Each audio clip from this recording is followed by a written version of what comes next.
ఆర్ఆర్ఆర్ అంటే ఏంటో తెలుసా? Real, responsible, rebel. రియల్ అనే విషయం, ఎందుకంటే వ్యక్తిగతంగా ఇద్దరం దాదాపు ఒక దశాబ్దం పాటు కలిసి ప్రయాణం చేసాం, మిత్రులుగానే ఉండిపోయాం.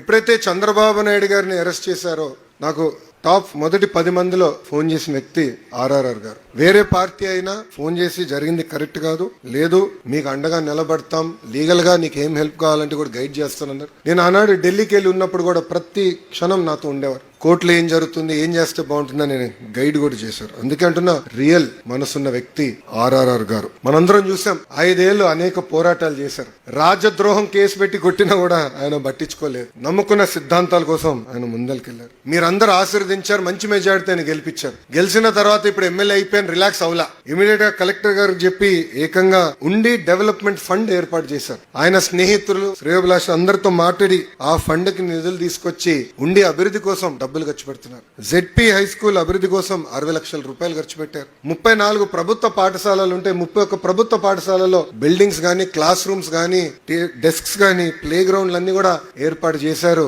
ఆర్ఆర్ఆర్ గారు. ఇంకా బీసీ వెల్ఫేర్, సోషల్ వెల్ఫేర్ హాస్టల్లో కూడా వాళ్ళకి కావాల్సిన బెడ్స్ కూడా ఆయన ఏర్పాటు చేశారు. పోలీస్ స్టేషన్ కూడా వదిలిపెట్టలేదు ఈయన. పోలీస్ స్టేషన్ అభివృద్ధి చేశారు. ఏ పోలీసులు అయితే ఆయన కొట్టారో వాళ్ళ కోసం సొంత నిధులతో వాహనాలు కొనిచ్చి ఇచ్చిన వ్యక్తి ఆర్ఆర్ఆర్ గారు.